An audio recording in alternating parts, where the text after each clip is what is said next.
Hello and welcome. This video is about Minecart logistics. As we get our auto crafters in the next version of Minecraft, we really want to be able to also automate moving items between the farms, the factories, and our storage. And this video is going to show a rather simple idea that might help make that happen. So let's get started.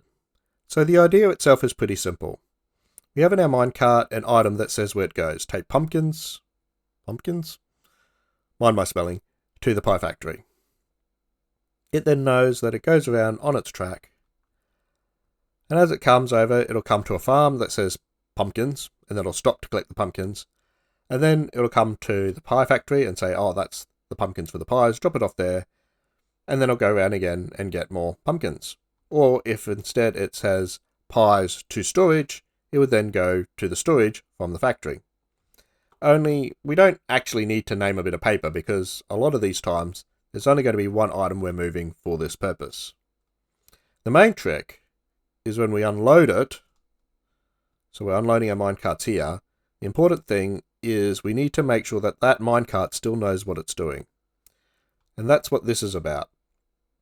This is a system, and which one you build depends on which way the rails are going. Well, as the minecart comes along in this direction, uses the hopper to take one item out of it and stores it in the dropper, which will then be fired back into the minecart as it heads in the opposite direction. Sometimes you just need one hopper and one dropper. Sometimes you need two hoppers and one dropper. And this is because depending on which way the minecart's going, sometimes it'll activate the hopper before the detector rail. Sometimes it won't. So if you're finding, build this one first, but if you're finding it doesn't work and there's never any items in the dropper, just add a second hopper. And that's about it. The rest of it's quite simple. We have a minecart sorting system here. This is one by Inspector Talon. I don't think he's shown it on any of his videos yet, but it's the smallest one I know about that will sort for a single item.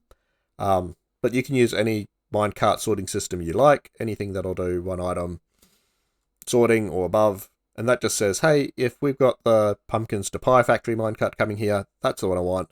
Take it off the loop and put it into here. So really quite simple. We can sort of demonstrate it in action. We've got our iron cart over here that's currently empty. But if I have a look in the dropper that's associated with it, we can see it's got its piece of iron there. So if I just take the iron out of here, we can see the minecart's been released. It's got its one piece of iron. So it knows that when it comes over here to the farm, it'll go into the iron slice after going through this stacker. The stack is just to make sure that if we get a whole bunch of minecarts all at once, they don't all go into the sorting machine at once. We'll come into the loader.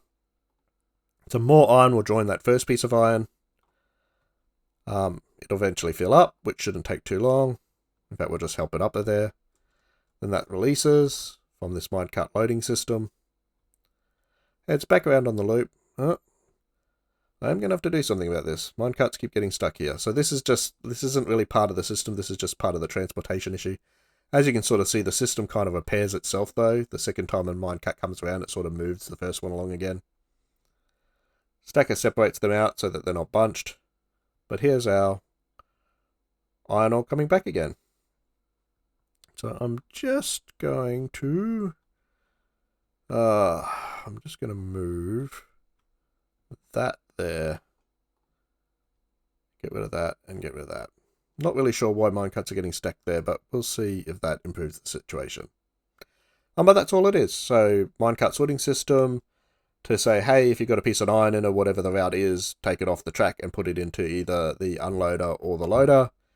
A stacker just before the sorting machine so that if they all bunch up here, they get separated again. And the only other thing I haven't shown is you want to be able to make sure that minecarts can't go backwards through the system because this is sort of uncontrolled here. As we saw here, if a minecart gets stuck, it doesn't really matter because another one will come across and start it moving again.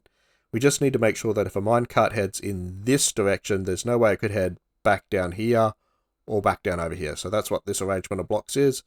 A minecart heading this way is going to get stopped here and sent back that way. It can't head back into the sorter in the wrong direction. But if for whatever reason it does get stuck on the way over here, another minecart coming along is going to shift it on its way. Which means the more you use the system, the less likely it is to break, because the more minecarts happen to go around it, the more a stopped minecart is going to get shifted again. If you want to make it a little bit more resilient, You just use this sort of arrangement of block through like that, just in a few more places so that it takes less time for a minecart to sort of bounce back and come in the right direction again. So that's the idea. As you can see, it's pretty simple. We just put the first item in the minecart to say where the minecart goes.